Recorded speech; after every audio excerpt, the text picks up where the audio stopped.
Hey everybody, this is Nathan from Australian IncuPod.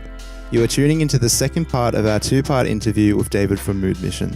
Part 2 of this interview explores how MoodMission is supporting its users' mental well-being, its place alongside other mental health services, and the main challenges David faced in creating MoodMission. David is joined by hosts Jackie and Brendan. So is this app something that you will need to use alongside mental health services, or do you want to have like a fully integrated system where people can just go to the app MoodMission? Yeah, well, at this stage, it's definitely something that works alongside. So it's definitely not a replacement for therapy or anything like that.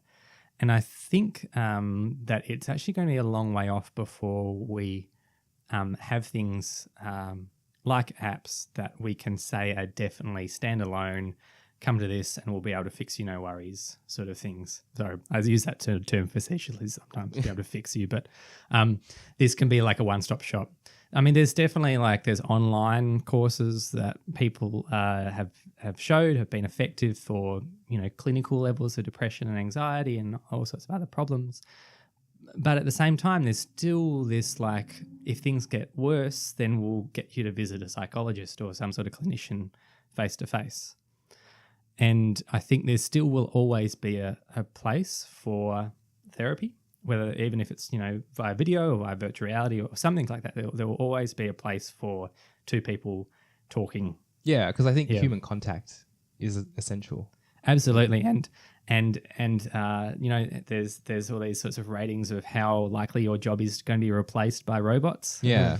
And therapy's probably at the bottom. Yeah, therapy robots are not really good at therapy right now. Yeah. They're good at loads of other things, but not great at not only connecting with someone, but there's a lot of information processing that goes on in a therapist's head. And there's a reason why therapists have ongoing professional development, same as doctors, throughout their entire career. To keep registration as a psychologist, you need to keep learning. That's one of the big things. And that's because you just need to keep getting better and better and reading people and improving your practice and improving how you respond and then directing them in the right direction based on what your intuition is. Yeah, having a robot communicate with someone on an emotional level doesn't really survive.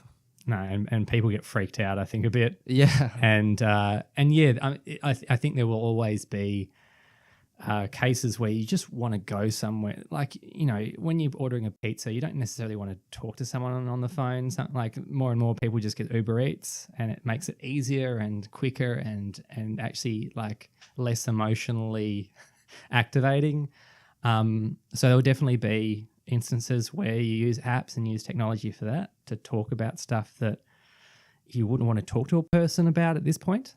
But there is always a point where talking to someone about it will be a good thing to do. Yeah. So just so I can bring it back to the app, who do you see as your main users? Yeah, that's a tricky question to ask because we developed it with a lot of different types of users in mind. But we did have one user group that we thought it would be really important for, and then we always sort of brought our focus back to, and that was 18 to 25-year-olds who have just started university. Take myself back to my first year of undergrad. I've just left home. I'm in a new and unfamiliar environment. I'm living in a weird place. Lots of new people around me, also some friends, but lots of new people. And I've got to learn how to live again. Almost I've got to relearn a routine, learn new coping strategies, learn how to work independently. I sort of learned some of those things through school, but this is different. Uni is different, or just even your first job straight out of high school is different as well. So there's that period in life transition where I think you need to relearn a lot of coping strategies, and that's where MoodMission sort of comes in. What do you do if you don't have mum and dad to turn to and say, I'm feeling this way, what do I do? You can turn to an app and you can say the same thing and you get a few ideas and start trying them out. You can start trying to go for runs when you're feeling low, or you can start doing some breathing exercises when you're feeling anxious. You can try all that sort of stuff out. So that was the main user group we were thinking of. So do you think there's a challenge in getting users like that on? Definitely. And that's something that we want to look more at in how we frame the app and how we promote it. So we've always been very careful to not promote the app like this app is for depression, this app is for anxiety. This is just an app that you can use to feel better again. Like you can use it to change the way you feel, sort of thing. And that's the thing that we've seen, like, lots of mindfulness apps and all sorts of other apps that have been successful in this area. They haven't labeled users. They haven't made things clinical. They've just sort of said everyone can use this for their well-being. And that's kind of the same target that we're sort of going for as well. So the idea is, I suppose, eventually to have, an app that sits on your phone, just like you might have one that you can track your running with, and one that you can use for mindfulness meditations, but also one that you can use for your emotional health. So you can go to it, report how you feel, and then get a few tips on how to feel better.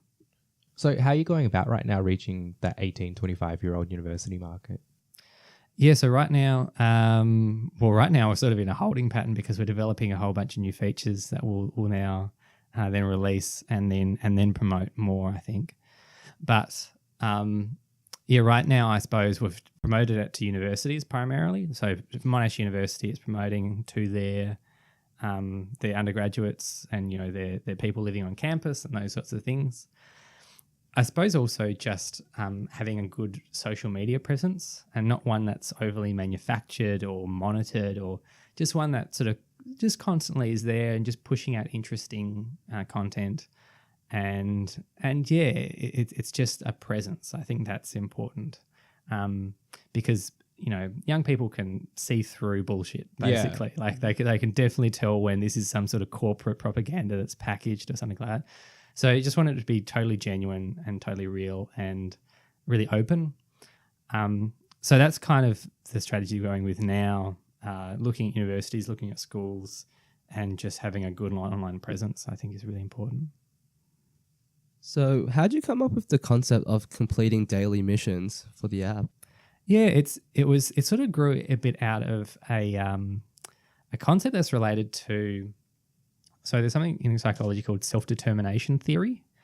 I don't know if you've heard of self-determination theory before, but it's a nice theory that explains how people feel good about themselves and how people. So there's sort of three main components to feeling good about yourself and feeling like you're successful and that you can make a change and things. The first is to give people a sense of autonomy. So give people a sense that they have control over their own destiny, sort of thing. Second is to give people a sense that they're building mastery, like they're actually getting better at something. And the third is a sense of connectedness or belongingness. So to be able to say that I'm actually connected to others, or I'm connected to a system of values or something like that like gives my life more meaning.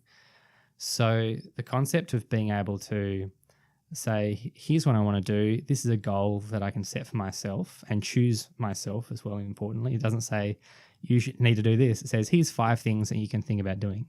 And it's up to you to choose between those 5 things, or 10 if you want to drop down the list even more.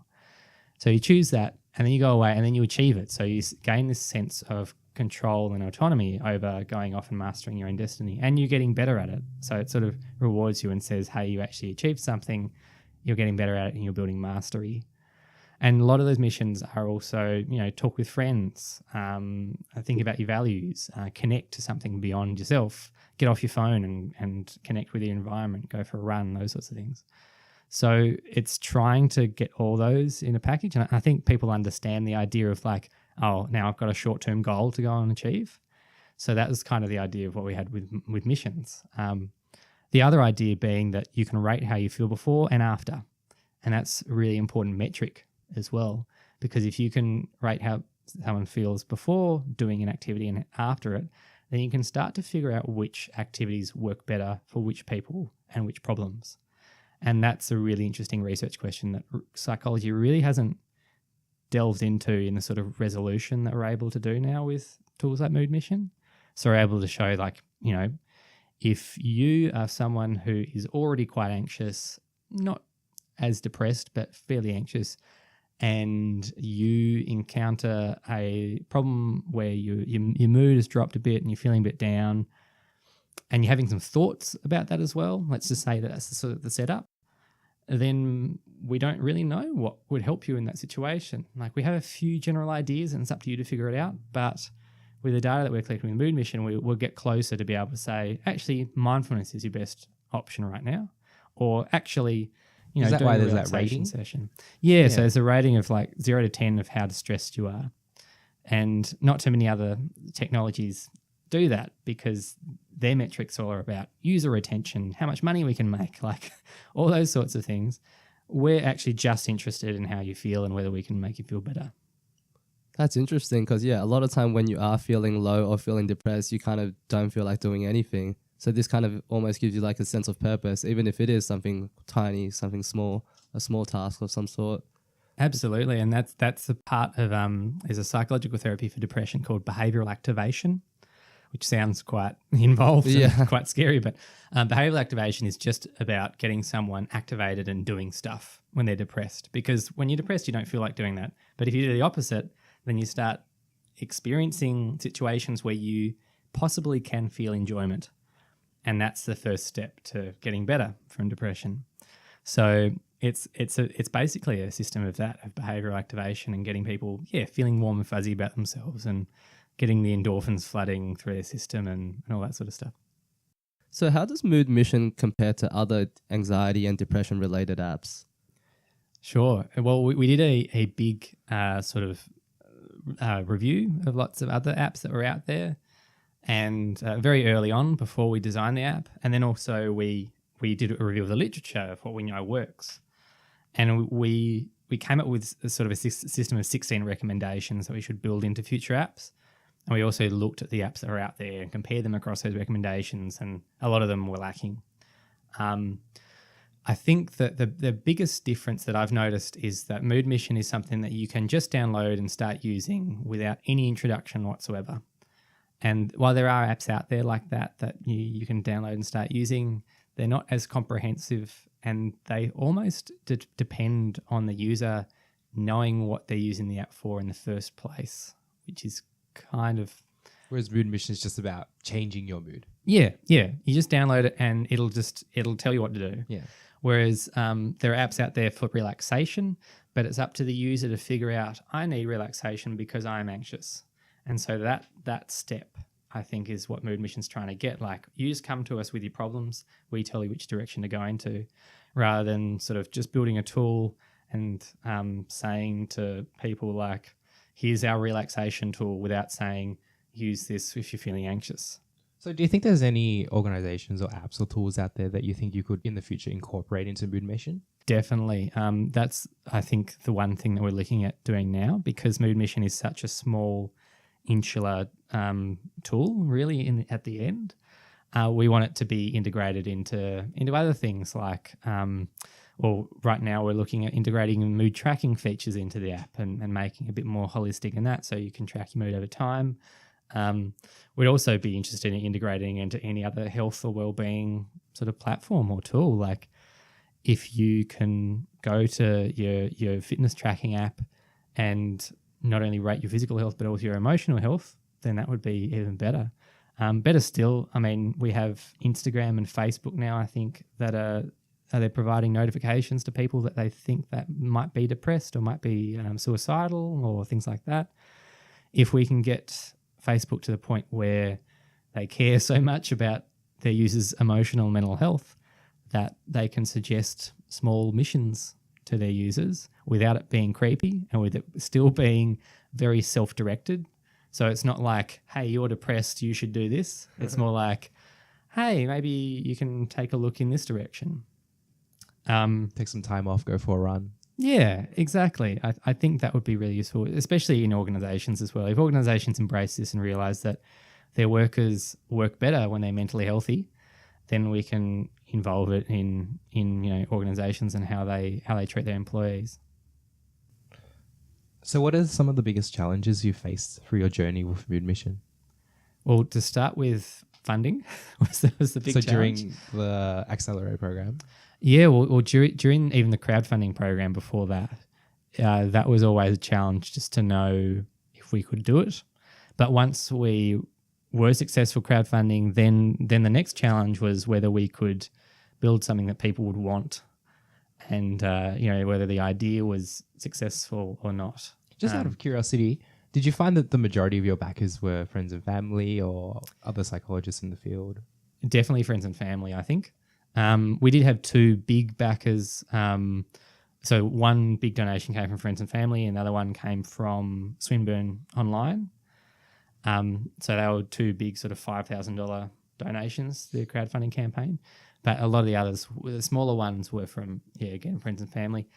I think there were quite a few. We had an article in the Age newspaper, I think about a week or so before the campaign ended.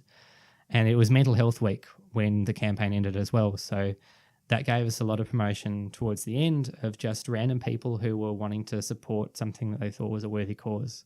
So mental health advocates, people working in the area like psychologists and mental health workers and social workers and all sorts of people also started donating at that point.